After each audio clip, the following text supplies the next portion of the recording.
The early release of 1,700 prisoners under Labor's controversial policy has sparked widespread reactions across the country. While some ex-convicts expressed joy, vowing to turn over a new leaf, the scheme has raised serious concerns about public safety. Critics argue that releasing individuals convicted of violent crimes and drug dealing poses a significant risk to communities, with many worried that these offenders could quickly reoffend. Stay tuned as we explore the reactions, including those of former prisoners and experts, and discuss the potential long-term consequences of this policy. This morning, prisons across the UK saw an influx of prisoners being released early, many of them expressing delight at the opportunity to regain their freedom months ahead of schedule. Convicted drug dealer Jaber Benalawa, 20, was one of the first to be released from HMP ISIS, a Category C young offenders institution in southeast London. As he walked out, greeted by friends, Benalawa praised Labour and Keir Starmer, even going so far as to declare himself a lifelong Labour voter because of the early release. His enthusiasm reflected a broader sentiment among the newly released, many of whom saw the policy as a new beginning after years behind bars. Another inmate, Daniel Ruddles, 19, convicted of aggravated burglary, was similarly grateful for the early release, citing that even a 1-month reduction in his sentence was significant.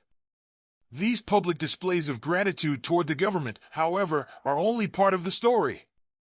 The policy has ignited heated debates, particularly among the families of crime victims.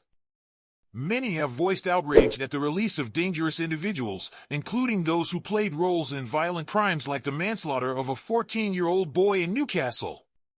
The rapid release of such individuals has raised fears that the criminal justice system is prioritizing convenience over safety. While convicts like Calvin Foster, 25, who was jailed for conspiracy to commit robbery, claim they've changed and just want to chill and work, the risk of recidivism looms large.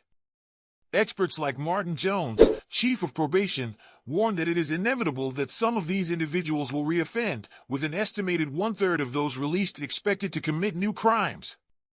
The strains on an already overstretched probation service add to the risk that early released offenders won't receive the support they need to reintegrate into society successfully.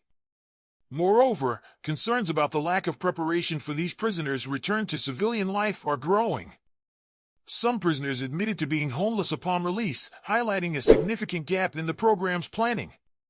As overcrowded prisons prompted the government to act, critics argue that releasing inmates early without adequate social and housing support could backfire. Homelessness and a lack of stable employment are two major factors that increase the likelihood of reoffending. For the former inmates who have no homes to return to, like Jack Creighton, 54, who mentioned he would spend the night on a park bench, the future looks uncertain. These individuals are being thrust into a challenging environment with limited resources, which could further exacerbate the issues the government sought to address by lowering the prison population.